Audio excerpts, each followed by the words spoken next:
হাবিবুল্লাহ সাল্লাল্লাহু আলাইহি সাল্লামের হাদিস অস্বীকারী নিঃসন্দেহে কাফের, এতে কোনো সন্দেহ নেই। একজন মানুষ হাদিস অনুযায়ী কাজ নাই করতে পারে, তার নানা রকম প্রতিবন্ধকতা থাকতে পারে, কিন্তু সে যদি কোনো হাদিসকে অস্বীকার করে সে অবশ্যই কাফের হবে। কেন এই কথাটি বলছি? আজ শবে বরাত, এই শবে বরাতকে কেন্দ্র করেই দেখা যায় যে কিছু মানুষ এই শবে বরাতের যে হাদিসগুলো রয়েছে, বিশুদ্ধ হাদিসগুলো রয়েছে, সে হাদিসগুলোকে অস্বীকার করে।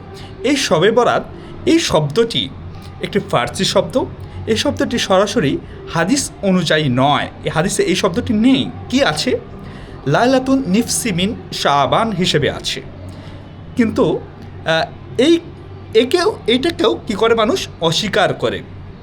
তো যারা কিনা এটাকে অস্বীকার করবে, যারা কিনা এটাকে তুচ্ছ তাচ্ছিল্য করবে এবং নানা রকম শব্দ দ্বারা একে আঘাত করবে, তারা কিন্তু কাফের হয়েছে যাবে। এটা কিন্তু আমরা হাদিস থেকে আমরা বুঝতে পারি। সো আমরা সহি পথে চলি, ইনশাল্লাহ সহি চিন্তা করি এবং এই লাইলাতুন নিফসি মিন শাবানের রহমত এবং বরকত হাসিল করি। ইনশাল্লাহ ইবাদত বন্দিগির মাঝে থাকি, আল্লাহর সাথে থাকি। সবাই ভালো থাকবেন, সুস্থ থাকবেন। আসসালামু আলাইকুম।